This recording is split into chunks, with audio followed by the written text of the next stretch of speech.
Trigen, the Forge City of the Monarchy, though not at the moment.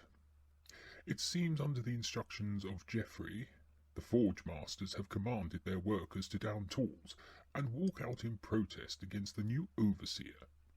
With this strike underway, Geoffrey is in talks with one of his officers in regards to the situation and how it will affect the Overseer in the long run. He also has plans to discuss the situation with the Crown Princess when he visits Audacity.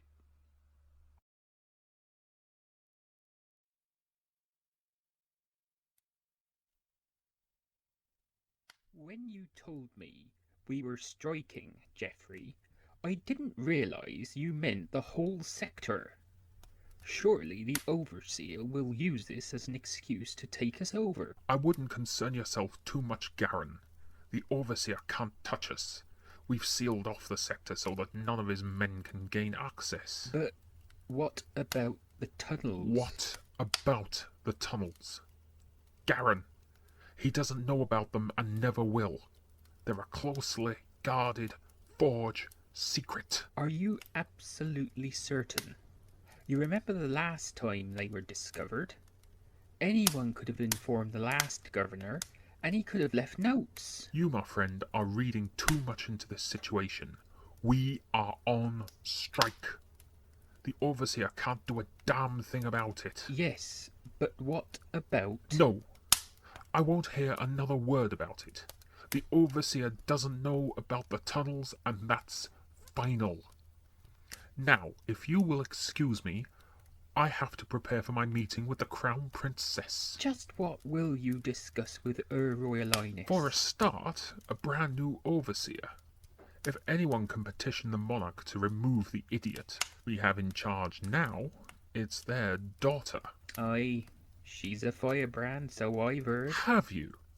Have you really? Well, I can tell you that I have met the Crown Princess before, and she is one of the most level-headed members of the royal family I've ever met. I know she has a bit of a reputation of being a bit rebellious, but we need someone like her to keep the royal family in touch with the people of the monarchy. So, you reckon she'll make a good monarch when the time comes? If she decided to take the throne, I get the impression she may abdicate to continue fighting her causes. But that would cause a constitutional crisis. We can't have a monarchy without a monarch. In that case, it would be her uncle that takes the throne. General Askew? He's never accepted the title. He'd be more like a military dictator if he takes the throne. Have you ever met General Askew? No. Well, I have, and more shame upon you for disrespecting the man. He's more a noble, honest, and hard-working soldier you could ever want to meet. Pardon me for speaking. Granted. Now help me with this paperwork. What are we looking for? The rights to the forge. I know it's amongst this lot somewhere. What does it look like? It's an old parchment with a stamped piece of wax, written in Old Ondarian. Can you read Old Ondarian then? Every Forge Master is supposed to be able to. Do you mean you can't? Well, I've never been asked to translate Old Ondarian, so I never bothered to learn it. Terrific. How do you expect to get any further in this role then?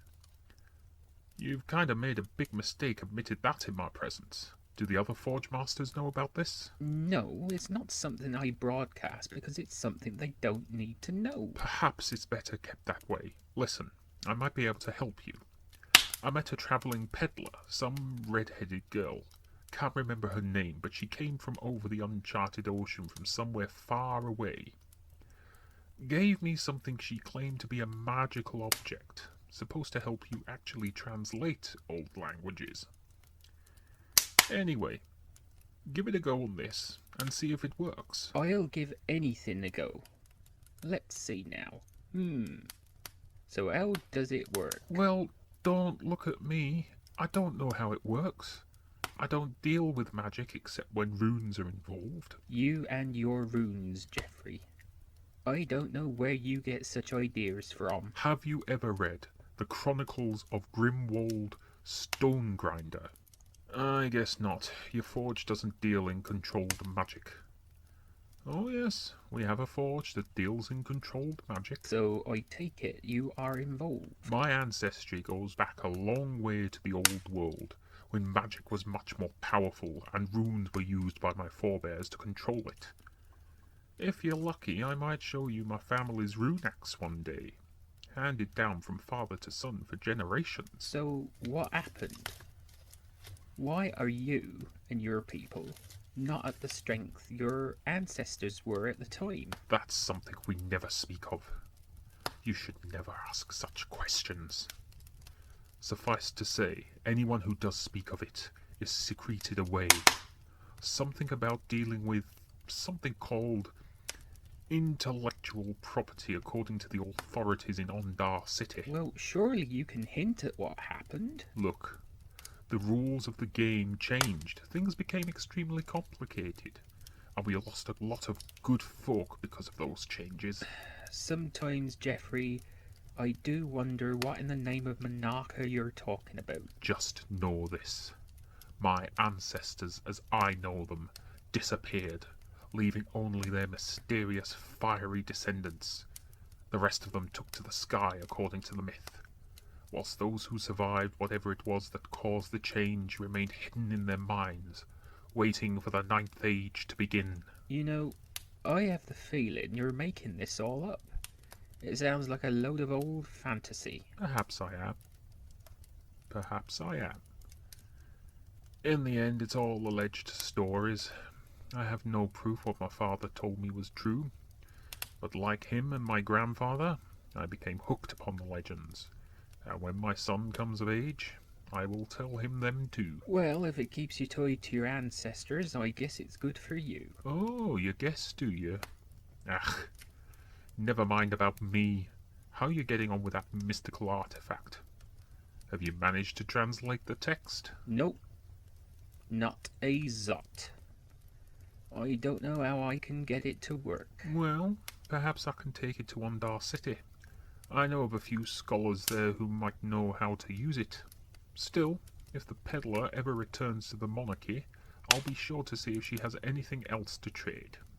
Mind you, with the fact she travelled from far overseas, it may be a while before she returns.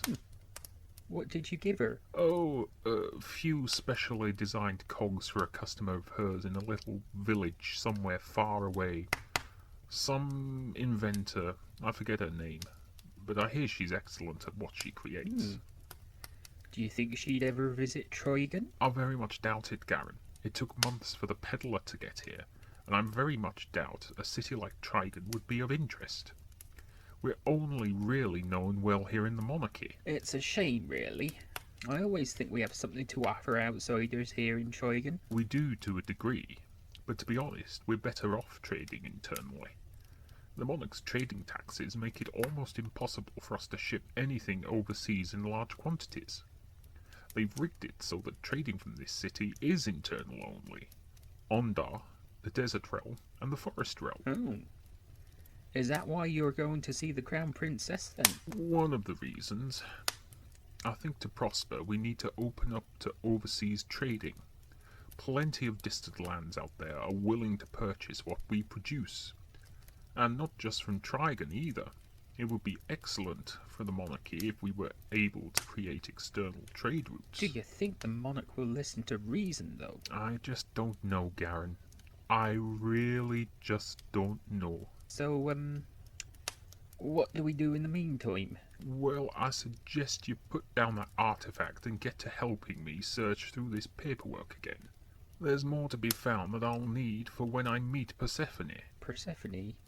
Oh, the Crown Princess. Oh, he's a clever one, ladies and gentlemen, I grant you that. Eh?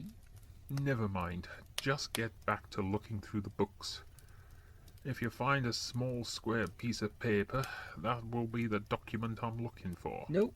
Sorry, Geoffrey. It's not in these books. Ah, never mind. I found it. This is our ticket to petitioning the monarchy directly if all else fails with the Crown Princess. Which it won't. Wait. You think your meeting will fail to rally her to our cause? Were you even listening just now? Of course it won't fail. The Crown Princess is all for an overseas trade agreement, as well as me. She can spread her influence all over the world. It opens doors for her as much as it does for us. Really? Oh, I've never looked at it that way.